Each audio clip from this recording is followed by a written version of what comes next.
김학철 교수님의 야고보서 풀이 1강을 시작합니다. 여러분 안녕하십니까? 야고보서 풀이로 만나게 된 김학철입니다. 연세대학교에서 기독교 그리고 인문교양을 가르치고 있습니다. 제 친정학문이 신약학이기 때문에 또 야고보서로 주석을 하나 쓴 것이 있습니다. 그래서 여러분과 같이 야고보서 풀이로 만나게 되었습니다.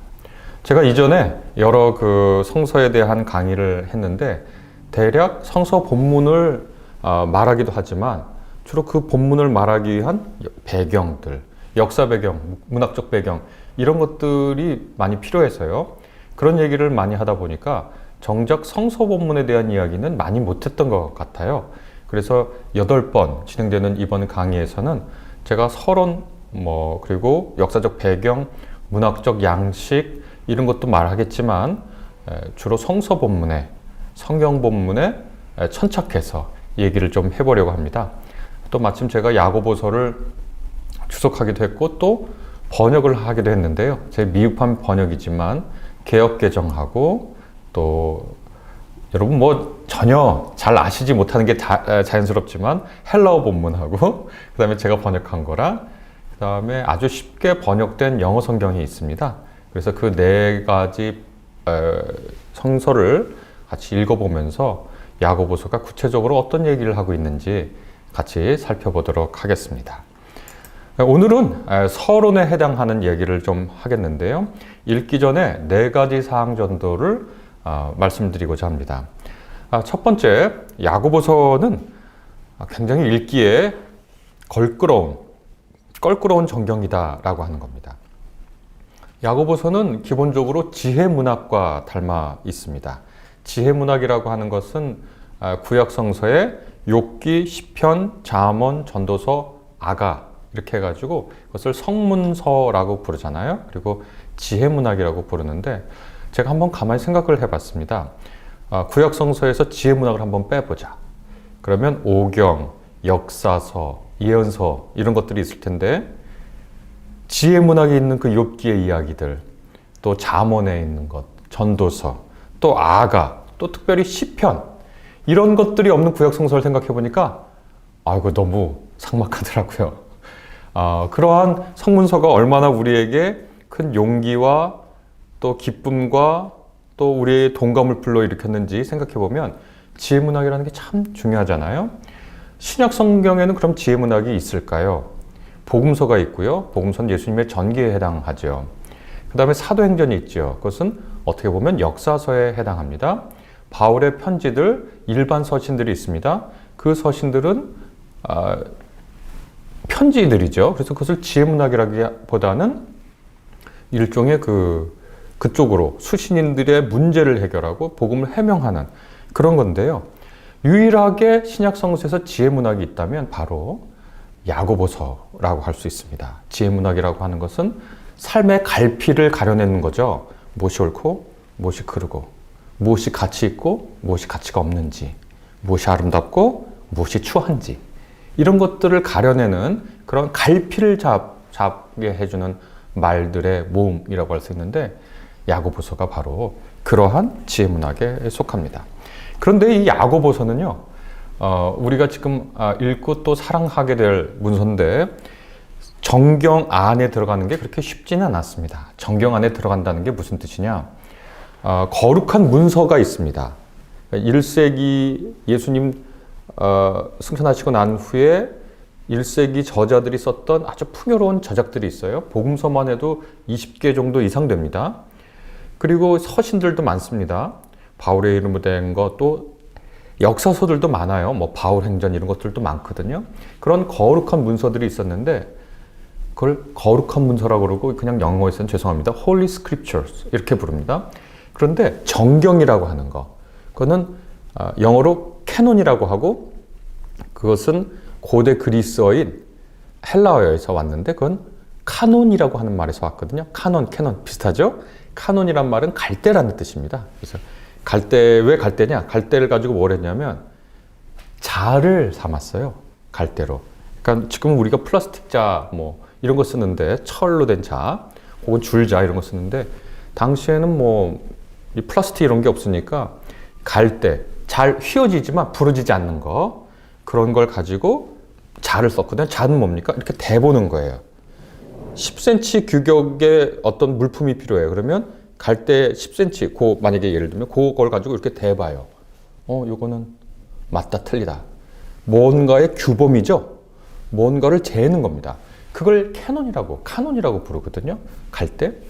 그래서 그 거룩한 문서 가운데 일부의 리스트를 작성해서 이것이 거룩한 문서 중에서도 우리의 신앙과 삶을 자로서 재단하고 또 풍부한 하나님의 말씀을 담고 있는 것이다 라고 신앙의 규격이 되는 문서들을 카논, 정경을 봅니다. 그것을 정경화 작업이라고 하는데, 그거에 들어갈 때 야고보서가 처음에는 아주 쉽게 들어갔어요. 굉장히 훌륭한 말씀을 많이 담고 있으니까요.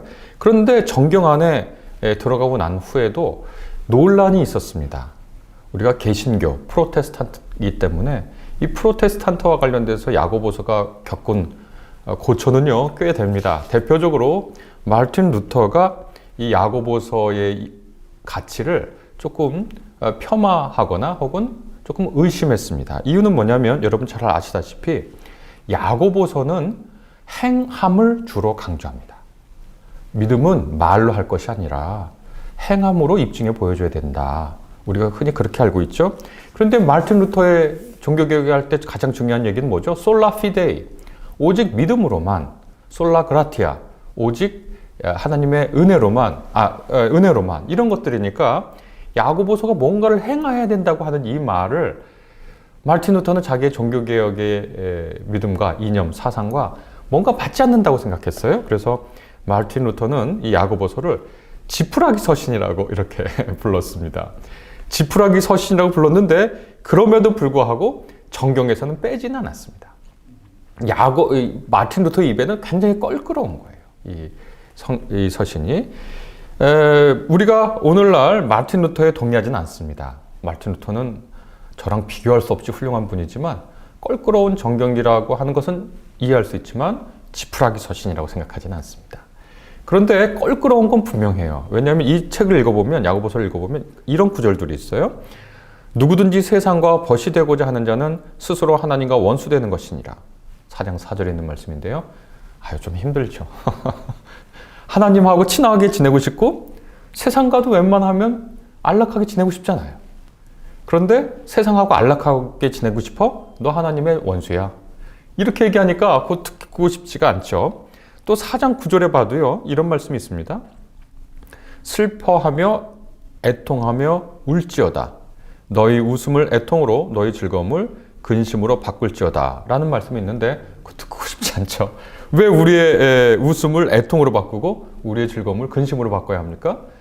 이렇게 야고보서는 우리에게 굉장히 그 도전적인 얘기를 합니다. 우리가 지금 살면서 굉장히 기분 좋아, 만족해, 이만하면 됐지 라고 하는 그 생각을 하는 순간, 안도감을 갖는 순간 우리 삶에 야고보는 느닷없이 우리 옆에 다가와서 뭐라 그러냐면 너의 웃음을 슬픔으로 바꿔라. 그렇게 얘기하거든요. 그래서 왜 슬픔으로 바꿔야 되는지 또 야고보서의 말을 들어보면 맞아요, 그 말이. 우리를 쉬지 못하게 해요. 우리가 편안하게 이제는 이만하면 됐지 뭐 라는 생각을 하지 못하게 해요. 입에 굉장히 껄끄럽습니다. 읽기가 껄끄럽죠. 왜냐하면 우리의 양심을 자꾸 찌르니까요. 우리의 게으름을 채찍질하니까요. 껄끄럽습니다. 그러니 더욱 읽어야 되죠. 몸에 좋은 음식은 입에 거칠다고 하는데 그렇죠. 야고보서가 바로 입에 거친 음식입니다. 그러나 우리의 신앙과 삶에는 유익한 성경이라고 저는 생각합니다. 그래서 껄끄러운 정경이다. 첫 번째 그렇게 말씀을 드릴 수 있고요. 두 번째, 이 문서의 성격 혹은 장르를 봐야 되는데 제가 지혜문학이라고 얘기했어요. 지혜문학이라고 하는 것은 잠언 한번 생각해 보세요. 머릿속에 시편 생각해 보세요. 어떤 일관된 스토리가 있나요? 이야기 라인이. 복음서는 있어요. 예수님이 태어나셔서 이렇게 사셨다. 스토리가 있죠. 그런데 이 잠언은 스토리가 없습니다. 좋은 말들, 우리가 새겨야 할 말들을 단편적으로 이렇게 얘기하고 있죠. 그러니까 하나의 일관된 스토리를 짤 수가 없어요. 그러니까 그 말씀이 무엇인지 그 말씀 그대로 읽고 하나 더 나아가서 할 수 있는 일은 뭐냐면 그 말씀 배후에 야고보서를 읽는 수신인들이 어떻게 생각했을까? 그 사람들의 상황이 무엇이었을까?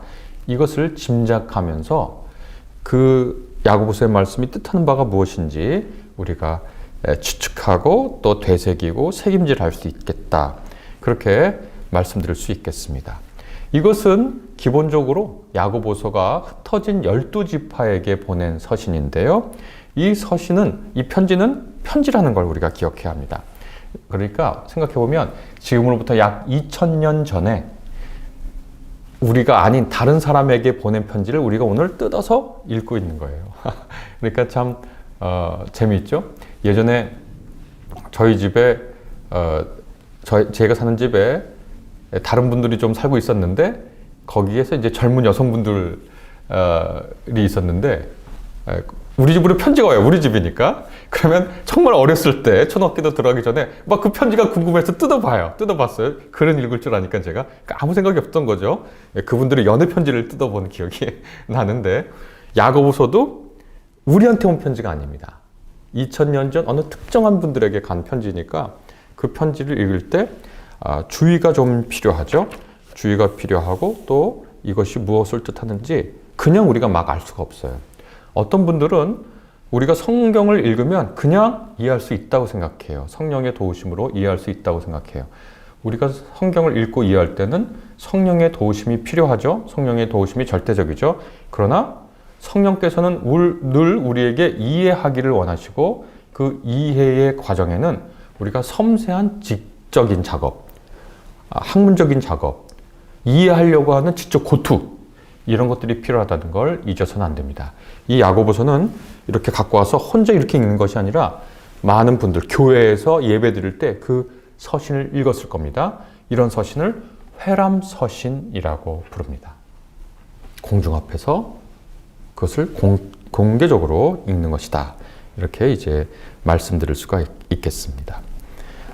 이 야고보서의 특징 중에 하나는 이것이 종말론적 지혜 문학이다. 이렇게 설명드릴 수 있겠는데요. 종말론적이라고 하는 말을 설명을 좀 드리겠습니다.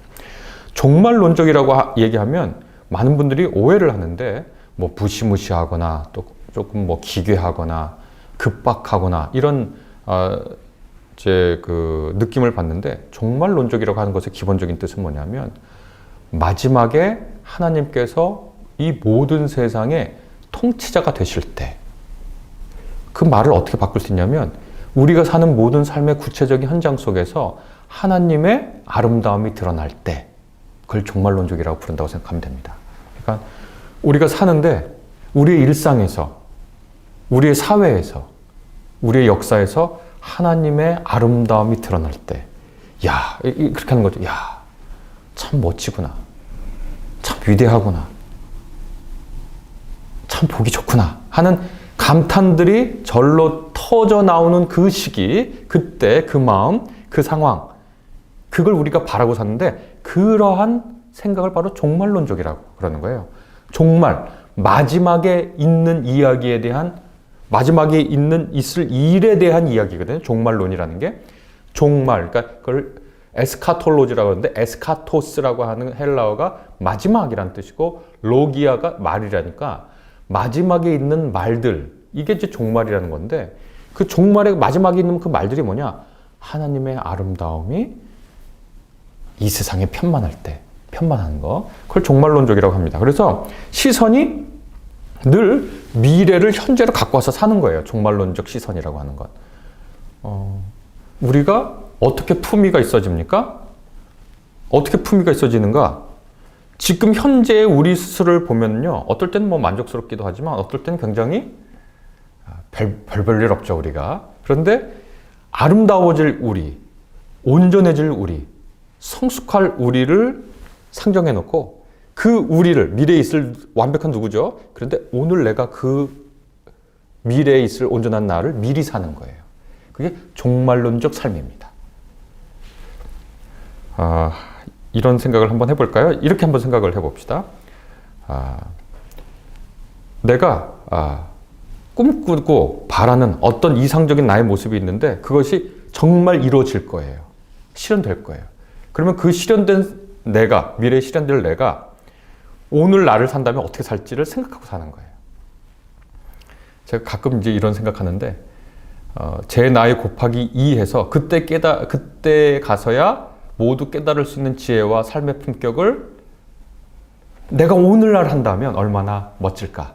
그러니까 제가 만약에 20대로 돌아간다면 훨씬 더 좋은 일들을 많이 하고 풍요로운 인생을 살겠죠? 그럼 20대인 내가 내 나이 곱하기 2 혹은 3, 그 시대의 지혜가 어떤 사람일까를 생각하고 오늘 내가 20대를 사는 거예요. 혹은 30대를 살고 40대를 살고 50대를 사는 거예요. 우리가 80, 90대 가지고 생각하잖아요. 아, 내가 40대 때, 50대 때, 60대 때 이렇게 살 걸. 그렇게 생각하잖아요. 그 삶을 사는 거예요. 하나님께서 종말에 이루어 주실 그 일을 마치 오늘날 우리가 성취한 것처럼 사는 거예요. 그걸 종말론적이라고 부릅니다. 야고보서는 종말론적 지혜입니다. 그러니까 그걸 맨 처음에 우리가 접할 때는 이거 이렇게 할 수 있나? 이런 생각하지만 우리가 하나님의 품에 안기기 전에 그렇게 살았어야 되는데 라고 하는 후회를 하지 않도록 살게 해주는 게 바로 종말론적 삶이라고 얘기할 수 있겠습니다. 저자, 연대, 장소 이런 거 모두 우리가 눈여겨봐야 하죠. 저자는 1장 1절에서 자신을 하나님과 주 예수 그리스도의 종 야고보로 소개합니다. 야고보 하면 여러분 머릿속에 누가 떠오르시나요? 이것은 야고보가 썼다 그러니까 야고보서가 확실한데요. 히브리서 같은 경우에는 누가 썼는지 자기 이름을 밝히지 않으니까 누군지 몰라요, 저자가. 근데 이 서신은 분명히 야고보가 썼다 그러니까 야고보 하면 떠오르는 인물이 누굽니까? 예, 어떤 분들은 예수님의 동생 야고보를 떠올릴 수 있습니다. 그리고 전통적으로 이 서신은 예수님의 동생 야고보가 썼다고 얘기를 합니다. 그런데 이제 현대에 들어와서 적잖은 또 학자들은 야고보서의 저자가 야고보이긴 하지만 실제 예수님의 동생이 썼다고 보기에는 약간 무리가 있다. 왜냐하면 이 헬라어를 썼을까 과연? 예수님의 동생 야고보가 헬라어를 이렇게 능숙하게 구사했을까? 왜냐하면 예수님이나 예수님의 동생이나 그렇게 교육을 훌륭하게 받을 처지에 놓인 게 아니거든요. 여러분, 헬라어를 쓴다는 건 뭘까? 우리는 초등학교 들어갈 때 가나다라 이거 배우고 기역, 니은, 디귿, 리을 배우면서 우리나라 말을 배웠는데 고대의 헬라어를 배운다는 거하고 고대 그리스 로마 시대에 오늘날 우리가 한글을 배운다는 건 완전히 다른 거예요. 이게 착각을 하면 됩니다. 우리는 어렸을 때부터 한글을 애들한테 가르쳐요. 그래서 뭐 저건 사과, 저건 배, 저건 코끼리 이렇게 가르치는데 그건 한글을 배우는 거죠. 그러나 헬라어를 배운다는 건요, 곧 수사학을 함께 배운다는 뜻이에요. 그러니까 지금은 보편 교육이잖아요. 그러니까 고등학교 때까지, 중학교 때까지 다 배워야 돼요, 그 지식을. 그런데 고대 그리스 세계, 고대 지중해 세계는 무엇인가 글자를 배운다는 것은 엘리트 교육입니다. 중세 시대에 서양의 왕들 있잖아요. 문맹이었어요. 왕이 문맹이라니까 우리는 좀 놀라지만 있을 수 있는 일입니다. 그러니까 글을 배운다는 건 엘리트 교육을 받기 시작한다는 것과 다른 바 없거든요. 헬라어를 배운다는 건 수사학, 철학을 배운다는 얘기예요. 그러니까 오늘날의 보편 교육을 머릿속에 담고 헬라어를 배운다고 생각하면 안 됩니다. 물론 헬라어를 구사할 수 있어요. 카이레, 안녕? 고마워. 이런 일상 단어는 얘기할 수 있지만 글씨를 쓰는 것으로 글을 쓰는 걸로 헬라어를 배운다? 그건 다른 차원입니다.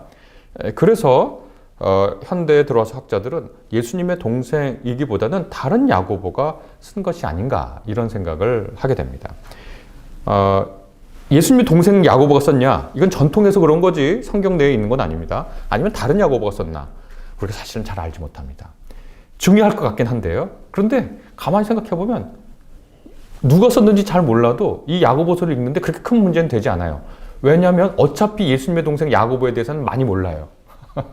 물론 그분이 예루살렘에서 굉장히 큰 영향력을 발휘했고 의인 야고보라고 별명을 얻을 정도로 참 경건하고 온전한 생활을 했다라는 건 우리가 알고 있지만 그 이상으로 무엇을 했는지 잘 모르거든요. 그러니까 우리는 이 저자가 자기 스스로를 어떻게 나타내는지, 어떤 사람으로 자기를 우리에게 보여주는지 이것에 더 주목할 필요가 있을 것 같습니다.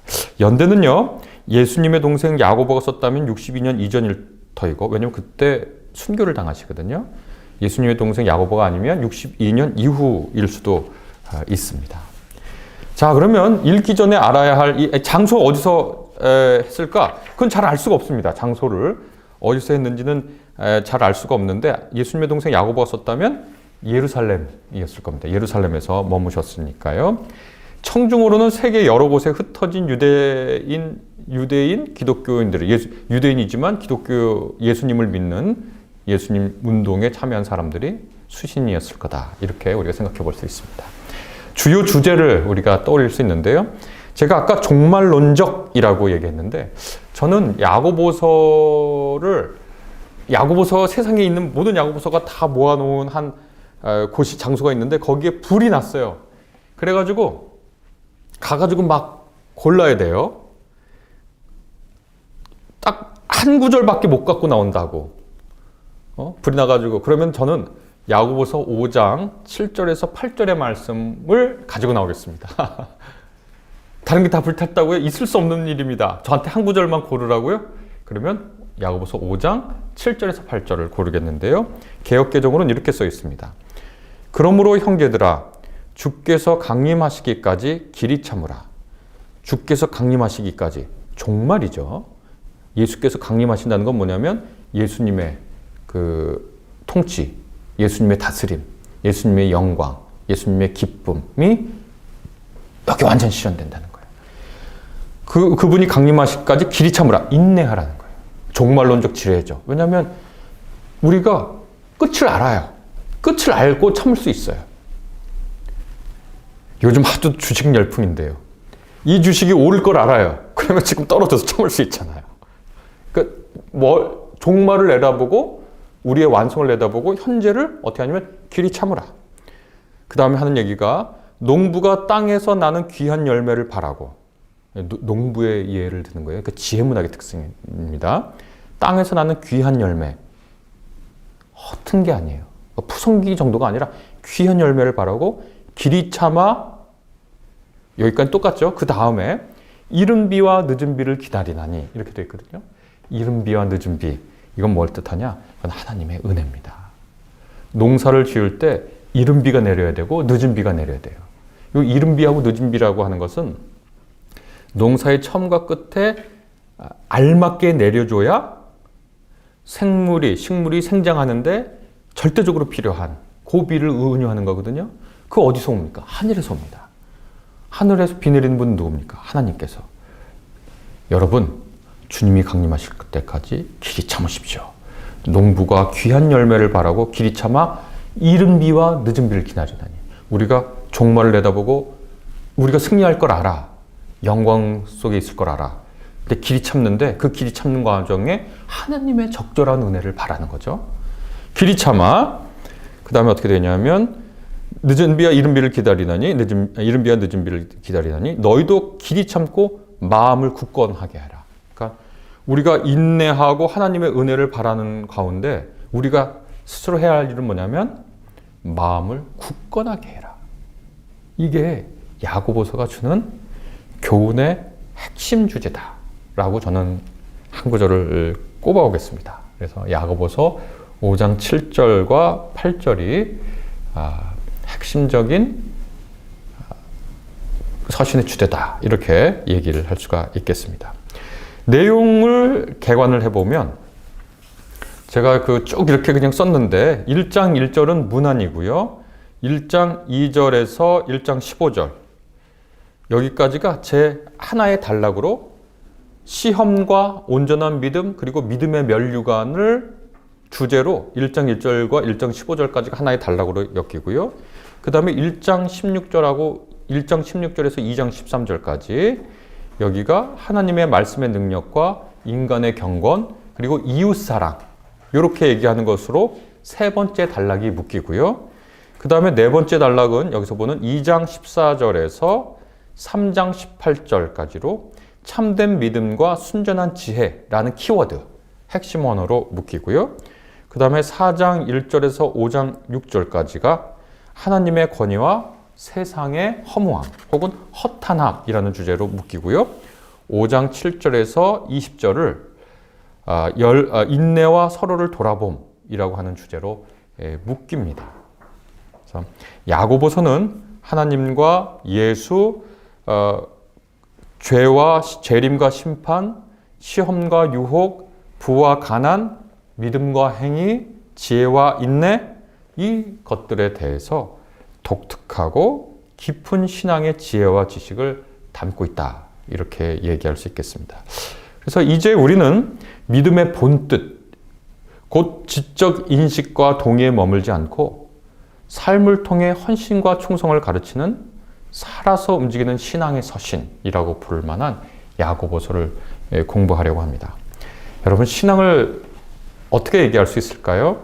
제가 방금 말한 것처럼 어떤 분들은 지적인 동의를 얘기하거든요. 어떤 분들은 이렇게 야고보서처럼 이 행함을 강조하기도 하고요. 그러니까 믿음은 지적인 거고요. 행함은 몸이잖아요. 근데 바울은 믿음을 얘기했고 야고보서는 행위를 얘기했다. 그렇게 자꾸 얘기를 하는데 바울이나 야고보나 모두 믿음을 얘기하고 또 행동을 얘기할 때 모두 하나로 뭉쳐서 저는 어떻게 이해하냐면 그들이 그러한 정서라고 해야 될까요? 그러한 감수성, 우리 교회의 언어로 하면 영성을 가지고 있다라고 얘기할 수 있겠습니다. 감수성 혹은 영성이란 이런 겁니다. 어떤 분을 보면요, 그렇게 식물을 잘 알아요. 식물. 그냥 평범한 분인데 식물을 너무 잘 알아요. 저도 이제 제가 꽃이 예쁜 걸 안 거는 결혼하고 나서 애들이랑 같이 손잡고 어렸을 때 제가 살던 아파트 그 뒤에 산이 있는데 저는 꼭 산이 있어야 삽니다. 산에 갔는데 아주 정말 좀 죄송한 얘기지만 허름한 집이에요. 근데 허름한 집인데 그 앞에 꽃을 쫙 심어놨는데요. 거기 제가 완전히 매혹당한 거예요. 그래서 한참을 이렇게 보고 있었거든요. 그랬더니 제가 너무 한참을 보고 있으니까 그 집주인이 이렇게 나오시는 거예요. 마당이 넓은 집이었는데 참 허름한 집이었는데 마당은 넓어요. 그러더니 그 분이 저한테 왜 이렇게 여기 앞에 계셔요? 그래서 이 꽃, 그분 얼굴도 안 쳐다보고 이 꽃이 너무 예뻐가지고 보고 있다고. 그러면서 이 꽃이 뭡니까? 라고 물어봤거든요. 그때까지도 그 꽃의 이름도 모르고 살았는데요. 이게 백일홍입니다. 이렇게 대답하는 거예요. 아, 이게 백일홍이군요. 그 옆에 있는 꽃은 뭔가요? 하고 저는 처음 보는 분이고, 그분도 저를 처음 봤는데, 그래서 이 꽃은 뭐고, 언제 어떻게 자라고, 무슨 비료를 줘야 되고, 그런 걸 쫙 설명하는 거예요. 그 얘기가 그냥 머릿속에 하나씩 다 들어와요. 감격한 거죠, 그 꽃에. 그리고 그분도 그 꽃을 그렇게 사랑하니까 그 꽃을 그렇게 키우신 거죠. 이게 어떻게 감수성이죠? 우리가 신앙의 삶을 산다는 건, 신앙이 한다는 것은 뭐냐면 하나님한테 감격한 겁니다. 그러니까 그 감격을 하면 어떻게 되냐면 알고 싶어요.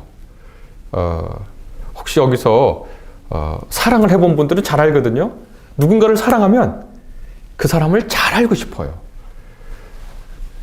우리 아이를 낳고 둘이 이렇게 제처럼 이렇게 누워 자는데 저는 아무 소리 안 나는데 제처가 갑자기 벌떡 일어나는 거예요. 그래서 왜 일어나? 그랬더니 애가 운대요. 찡얼거린대요. 너는 아무 소리도 안 나요. 근데 무슨 소모즈 귀 마냥, 소모즈라고 하면 요즘 알는지 모르겠는데 일어나서 가니까 진짜 애가 찡얼거리고 우는 거예요. 사랑하면 민감해지죠. 사랑하면 걔가 찡얼거려도 무슨 말인지 알아요. 배가 고프다, 오줌을 쌌다, 기저귀가 축축하다 다 알아요. 신앙이란 뭐냐? 뭐 믿음? 지적인 동의? 무슨 행함? 야고보서나 바울이나 모두 그 안에 들어가 보면 우리 일반 비신자들하고 공통되게 쓸 수 있는 말은 뭐냐면 깊은 감수성이 있는 거고요. 그것을 우리가 신앙의 차원에서 얘기하면 영성이라는 게 있는 겁니다. 그래서 우리가 야고보서를 읽어 나가는데 야고보서의 영성이 무엇인지를 알아보도록 하겠습니다. 오늘 첫 번째 시간인데 어떻게 여러분 재미있으셨나요? 유익하셨나요? 저는 재밌었습니다. 두 번째 강의 시간에 만나 뵙겠습니다. 여러분 오늘 경청해 주셔서 감사합니다. 김학철 교수님의 야고보서 풀이 1강을 마칩니다. 다음 주 토요일 오전 10시에는 야고보서 풀이 2강이 이어집니다. 많은 시청 바랍니다. 감사합니다.